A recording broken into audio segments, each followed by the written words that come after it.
UPTK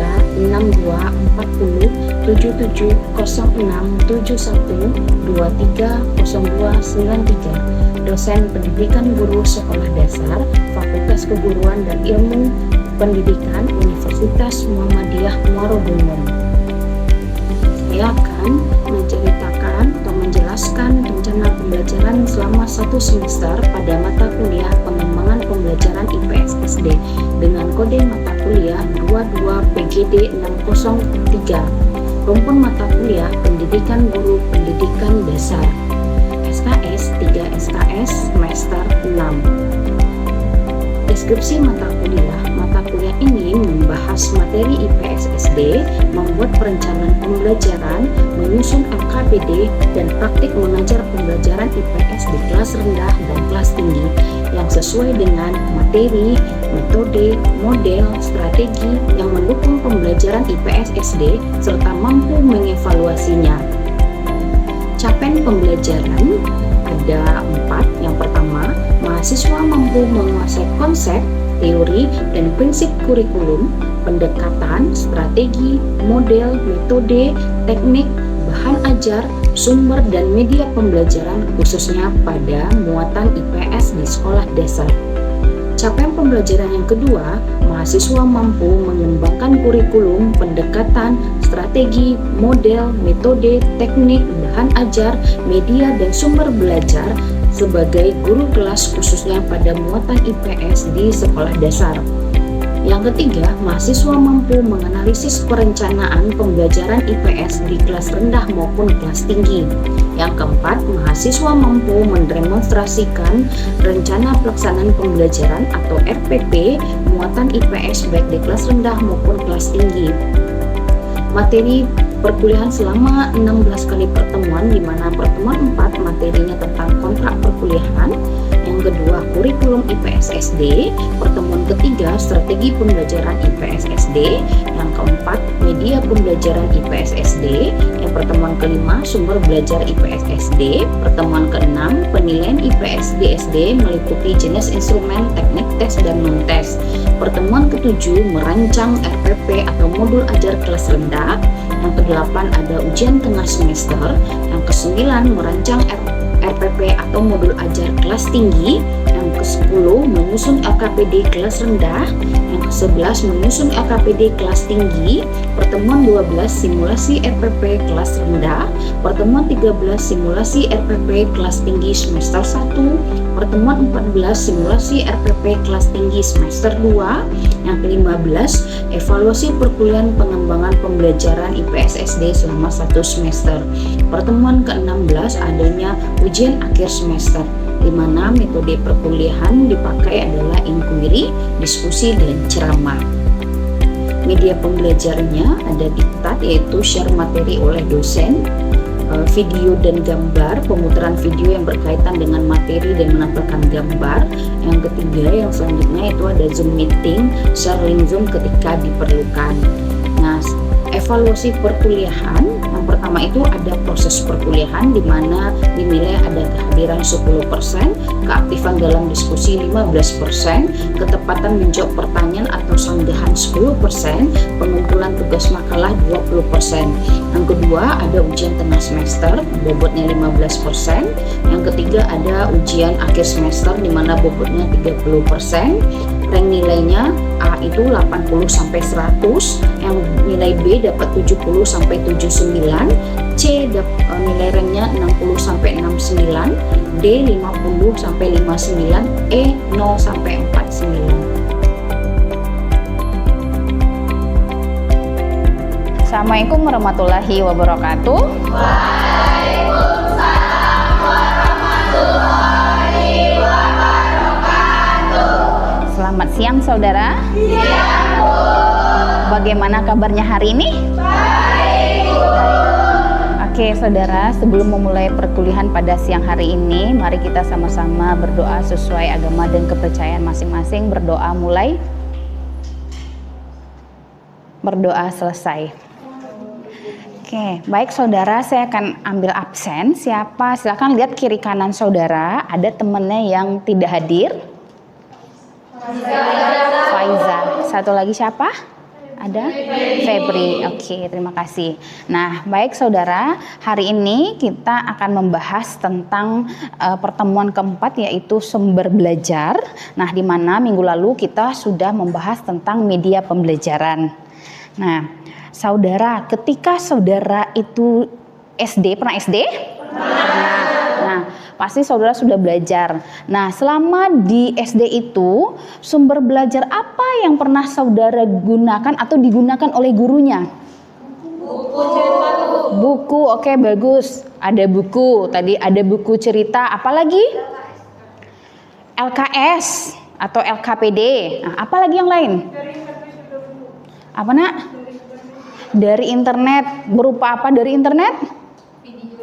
Video. Nah, itu salah satu bentuk sumber belajar yang bisa digunakan dan dimanfaatkan dalam pembelajaran sehari-hari. Nah, hari ini kita akan membahas tentang sumber belajar itu apa. Yang kedua, kita akan mengidentifikasi jenis-jenis sumber belajar. Yang ketiga, kita akan menganalisis fungsi dan manfaat dari sumber belajar. Yang keempat, kita akan mengidentifikasi sumber belajar berbasis kearifan lokal di mana? Di Muara Bungo. Yang kelima, kita akan merancang pembelajaran di SD menggunakan sumber belajar. Nah, anak-anak, ini adalah tujuan pembelajaran yang saya sebutkan tadi. Lalu ini adalah pengertian sumber belajar IPS di SD. Nah, sumber belajar itu adalah segala sesuatu yang dapat digunakan oleh guru dan peserta didik sebagai sumber informasi, pengalaman belajar, atau media dalam proses pembelajaran. Nah, sumber belajar ini juga diturunkan ada dua teori. Yang pertama ada teori asosiasi teknologi komunikasi yang mengatakan bahwa sumber belajar adalah semua sumber yang digunakan oleh peserta didik berupa data, orang, dan wujud tertentu yang bisa dimanfaatkan sebagai pengalaman belajar. Nah, sementara menurut Dirjen Dikti, sumber belajar adalah segala sesuatu yang dapat digunakan untuk kepentingan pembelajaran, termasuk pesan atau informasi, lalu bisa alat dan bahan. Nah, ini adalah jenis-jenis sumber belajar IPS. Salah satunya adalah narasumber atau manusia. Siapa yang termasuk narasumber atau manusia? Yang pertama itu adalah tokoh adat. Siapa tokoh adat di sini? Datuk Rio salah satunya. Nah, lalu ada veteran atau pahlawan. Siapa pahlawan di Muara Bungo ini? Haji Hanafi. Nah, sebagai apa Haji Hanafi itu? Dokter. Nah, lalu ada nanti pengrajin. Di Bungo ada tenun? Ada. Itu termasuk pengrajin. Ada UMKM untuk menghasilkan berbagai jenis, salah satunya apa? Anyaman. Lalu ada bahan cetak, sumber belajarnya. Apa aja bahan cetak yang tadi saudara sebut di SD tadi belajar apa? Buku. Apalagi?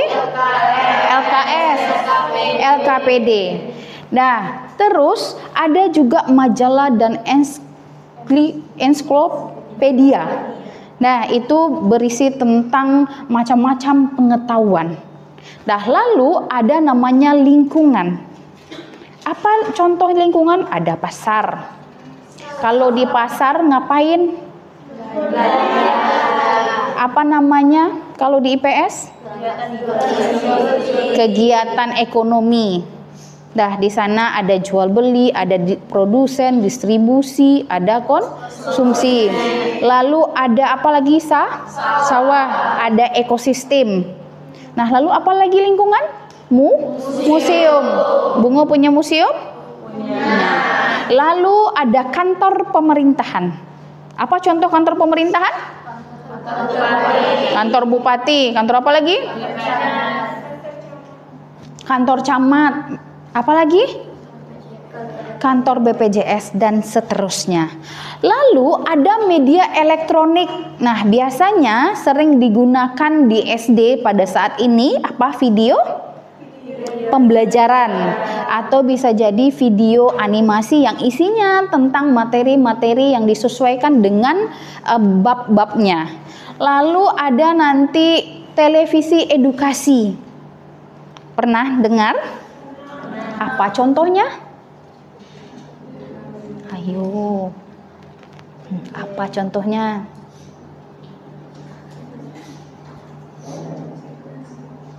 Si Unyil pernah? Itu salah satunya. Lalu ada alat dan benda di mana itu ada peta, ada globe, ada miniatur. Nah, miniatur ini bisa berupa miniatur rumah adat. Apa nama rumah adat Provinsi Jambi? Kajang-Lengko. Nah, lalu bisa jadi miniaturnya itu baju adat pengantin. Bisa jadi miniaturnya itu berupa makanan tradisional khas dari Muara Bungo. Lalu nanti ada benda bersejarah dan artefak. Nah, selanjutnya nanti ada kegiatan. Nah, ini kunjungan lapangan atau studi tour atau studi banding. Kemana perginya? Bisa ke yang paling dekat. Salah satunya mungkin ke sawah, ke pasar, lalu ke museum. Nah, apa yang dilakukan di sana? Ya, wawancara, observasi. Oke, saudara? Nah, masuk ke fungsi dan manfaat sumber belajar. Yang pertama, fungsinya adalah untuk memperkaya pengalaman belajar peserta didik. Kenapa fungsinya bisa memperkaya? Karena melalui proses pembelajaran menggunakan sumber belajar, dia itu mendapatkan pengalaman. Pengalaman apa? Pengalaman dia itu belajar. Contoh, misalnya ada kegiatan, misalnya contohnya pada bab kegiatan ekonomi. Nah, kemana anak-anak diajak? Pasar. Nah, bisa jadi anak itu diajak ke pasar tradisional, bisa juga diajak ke pasar modern. Kalau ke pasar modern itu kemana? Mall, swalayan, dan lain-lainnya. Lalu nanti mendekatkan peserta didik dengan realita kehidupan yang nyata. Fungsi dari sumber belajar itu mengkonkretkan yang abstrak itu, saudara. Nah, lalu yang ketiga, mendorong motivasi belajar yang aktif dan kreatif. Yang keempat, mendukung diferensiasi gaya belajar siswa. Yang kelima, membantu guru menyampaikan materi yang lebih kreatif lagi. Itu fungsinya. Lalu apa manfaatnya? Juga ada 5. Yang pertama, meningkatkan pemahaman konsep IPS secara konkret.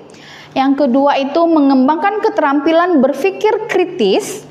Yang ketiga, membangun kecintaan terhadap budaya lokal. Supaya apa? Anak-anak itu bangga akan budaya yang ada di daerah tempat tinggalnya. Nah, apa contohnya dia itu bangga?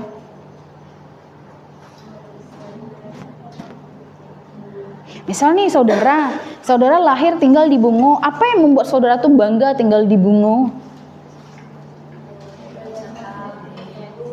Apa? Saya bisa nggak dengar. Apa? Karena budaya. Apa contoh budayanya? Misalnya kain batik khas dari Muara Bungo. Kain khas, saudara bangga dengan batik yang coraknya punya Muara Bungo. Apa contohnya coraknya atau motifnya? Angsoduo. Apa lagi? Tanduk Ruso. Itu salah satu bentuk produk yang ada di Muara Bungo. Nah, lalu saudara bisa memfasilitasi pembelajaran bermakna dan kontekstual. Jadi dia itu punya makna dalam kehidupan peserta didik, lalu dia itu kontekstual, artinya benar-benar dirasakan oleh peserta didik dan ada di lingkungannya. Lalu selanjutnya menumbuhkan rasa ingin tahu. Nah, itu tadi ada fungsi dan manfaatnya. Lalu kita masuk ke arifan lokal yang ada di Muaro Bungo, di Kabupaten Bungo sebagai sumber belajar. Yang pertama itu ada dari budaya dan tradisi.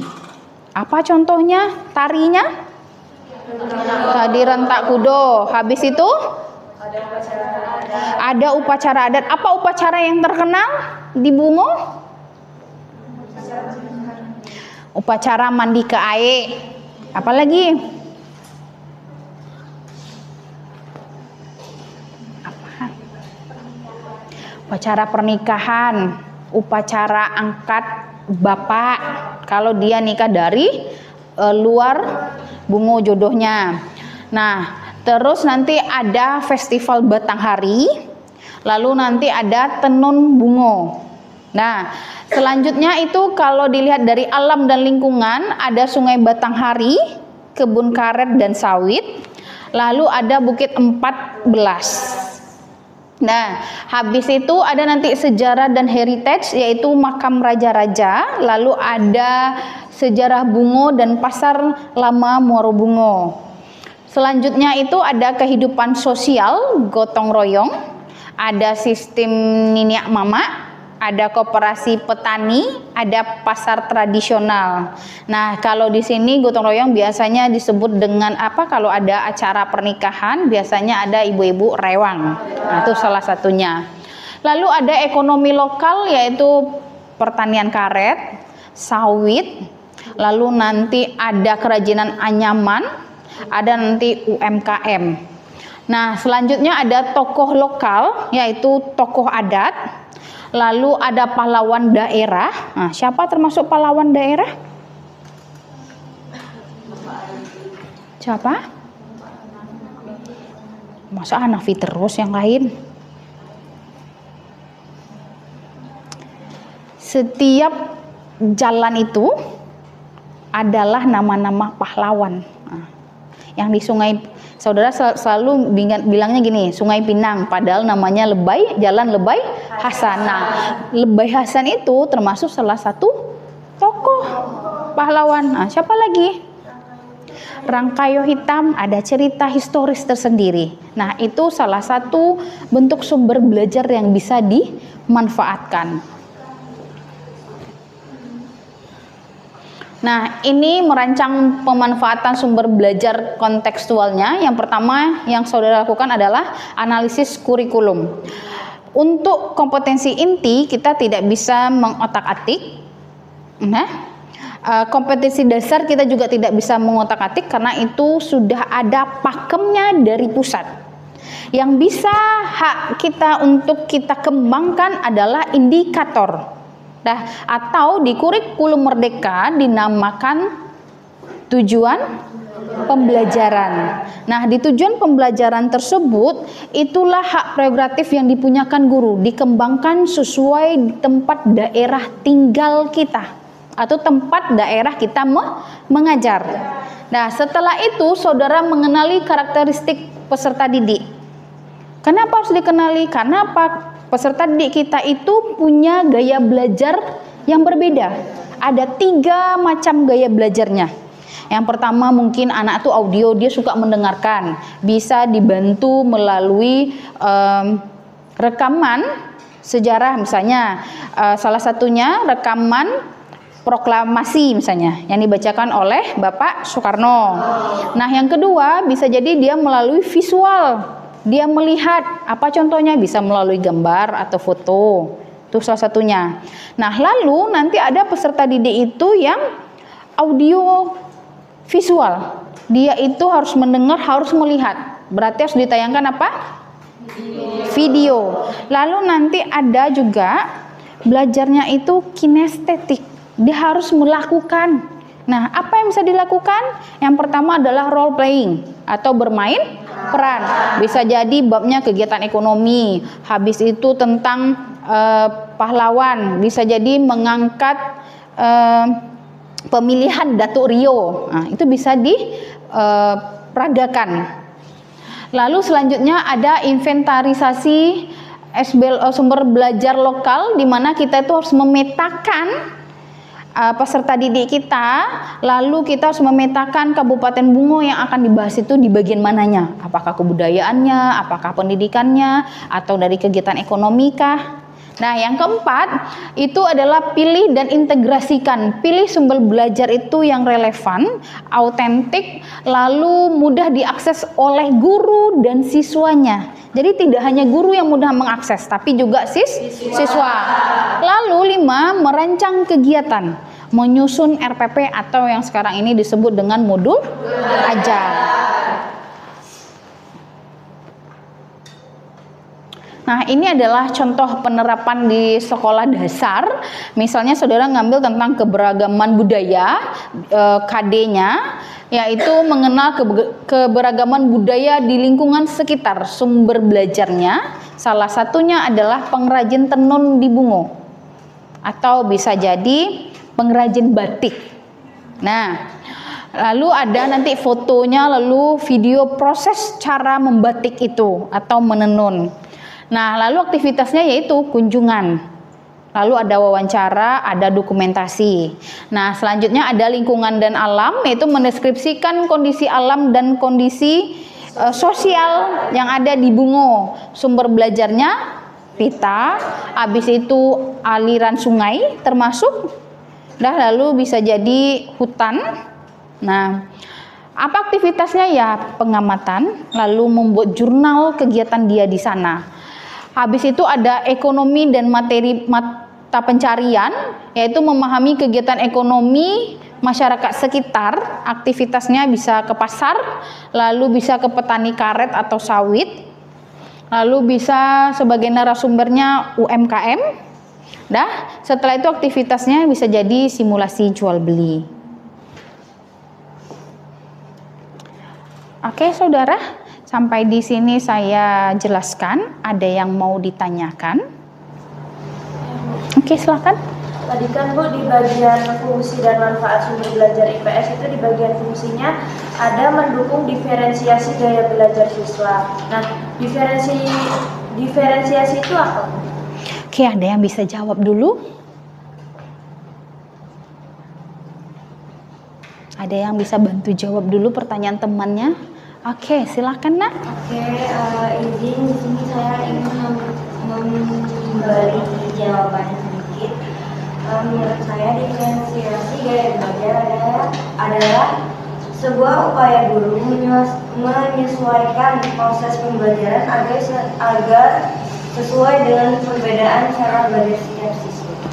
Oke, kalau menurut 5 tadi diferensiasi itu adalah belajar sesuai dengan perbedaan peserta didiknya. Ada lagi yang lain? Bagus sekali. Ada lagi yang lain? Pas? Nah, jadi fungsi berdiferensiasi tadi itu adalah suatu pendekatan pembelajaran yang digunakan untuk sesuai dengan kebutuhan, sesuai dengan motivasi, sesuai dengan minat peserta didik dan gaya belajarnya. Jadi diferensiasi itu adalah suatu pendekatan pembelajaran sesuai dengan kebutuhan. Karena kan kebutuhan saudara untuk belajar juga berbeda-beda. Begitupun dengan peserta didik di SD. Sesuai dengan minat dan motivasinya. Ada mungkin dia hari ini dia tidak minat untuk belajar karena ada sesuatu hal. Minggu depan bisa jadi dia lebih berminat dan termotivasi. Nah, itu disebut juga dengan belajar berdiferensiasi. Oke, ada lagi pertanyaan? Sudah, kalau sudah berarti saya yang bertanya lagi. Nah, ini ada pertanyaannya, ada 3. Nah, yang pertama itu sumber belajar apa yang paling mudah dimanfaatkan di sekitar sekolah? Yang kedua, bagaimana cara mengintegrasikan kearifan lokal Bungo dalam materi IPS SD secara menarik? Yang ketiga, apa tantangan terbesar dalam memanfaatkan sumber belajar kontekstual dan bagaimana solusinya? Silakan, ada yang mau menjawab? Saya, Bu. Oke. Oke, namanya siapa? Sandrina, Bu. Sandrina mau jawab nomor berapa? Nomor 1. Oke, silakan. Soalnya itu sumber belajar apa yang paling mudah dimanfaatkan di sekitar sekolah ada. Nah, sumber belajar yang paling mudah dimanfaatkan di sekitar sekolah itu, Bu, umumnya adalah sumber belajar yang tersedia di lingkungan sekitar dan dapat diakses oleh siswa maupun guru tanpa biaya yang besar. Contohnya itu ada lingkungan sekolah. Nah, lingkungan sekolah ini biasanya terdiri dari halaman, taman, kebun, kolam, dan lapangan. Nah, ini biasanya digunakan untuk mengamati lingkungan alam, jenis tumbuhan, interaksi sosial, dan kegiatan ekonomi sederhana seperti kantin sekolah. Yang kedua itu ada perpustakaan sekolah, Bu. Biasanya itu menyediakan buku pelajaran, ensiklopedia, majalah, peta, atlas, ataupun berbagai referensi lainnya. Dan yang ketiga itu ada guru dan warga sekolah. Guru, kepala sekolah, petugas perpustakaan, dan penjaga sekolah ini dapat menjadi narasumber sesuai pengalaman dan bidangnya. Oke, terima kasih Sandrina. Ada lagi yang lain menambahkan? Oke, silakan Nak. Saya akan menambahkan jawaban dari Sandrina. Sumber belajar yang paling mudah dimanfaatkan di sekitar sekolah umumnya adalah sumber belajar yang tersedia di lingkungan sekitar dan dapat diakses tanpa biaya yang besar. Yang pertama itu pastinya ada kantin sekolah. Dapat dijadikan sumber belajar tentang kegiatan jual beli, kewirausahaan, serta interaksi sosial antara masyarakat dan peserta didik. Lalu ada lingkungan masyarakat sekitar sekolah, seperti pasar, tempat ibadah, kantor desa, sawah, sungai, atau usaha kecil di sekitar sekolah dapat dimanfaatkan sebagai sumber belajar kontekstual. Dan yang terakhir itu adalah penggunaan media digital. Contohnya itu seperti internet, video pembelajaran, dan aplikasi edukasi dapat juga dimanfaatkan apabila sekolah memiliki akses jaringan dan perangkat yang memadai. Oke, terima kasih. Baik, saudara. Siapa yang bisa menyimpulkan proses pembelajaran kita hari ini? Ada yang tahu apa itu sumber belajar? Segala sesuatu Oke, sumber belajar adalah segala sesuatu yang dapat dimanfaatkan dalam proses pembelajaran, baik itu berupa informasi maupun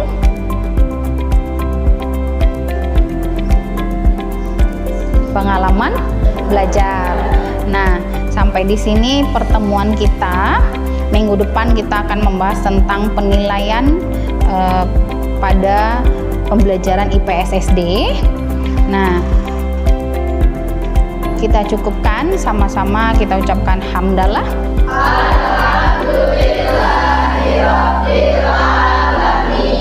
Saya akhiri, assalamualaikum warahmatullahi wabarakatuh.